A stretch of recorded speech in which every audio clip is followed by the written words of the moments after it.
Hurmatli haydovchilar, Namangan shahar hamda tumanlar hududlarida xavfsizlik kamaridan foydalanmaslik, svetoforning qizil ishorasiga bo'ysunmaslik hamda yuqori tezlikni qayd etuvchi qurilmalar o'rnatildi. Demak, endi sizlarga mazkur qoidabuzarliklarni qayd etuvchi qurilmalar qaysi hududlarda ish boshlagani haqida ma'lumot berib o'tamiz.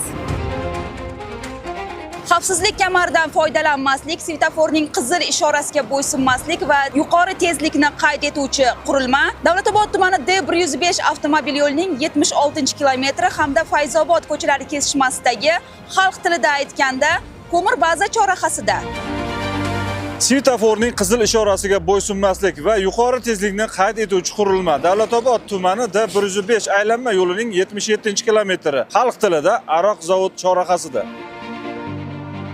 Svetoforning qizil ishorasiga bo'ysunmaslik va yuqori tezlikni qayd etuvchi qurilma Davlatobod tuman hududidan o'tgan D105 avtomobil yo'li, xalq tilida Sarbon chorrahasida.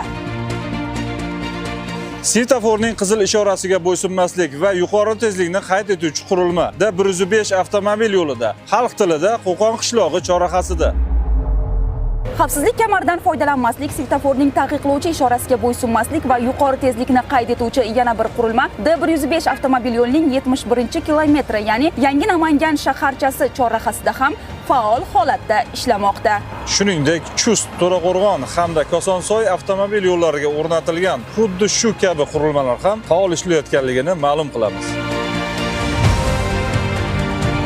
Barcha haydovchilardan xavfsizlik kamarlarini taqishlarini, belgilab qo'yilgan tezlikni me'yordan oshirmaslik va yo'llarda mas'uliyat bilan harakatlanishlarini so'raymiz. O'zingiz va yaqinlaringiz hayotini xatarga qo'ymaslik uchun yo'l qoidalariga doimo amal qiling.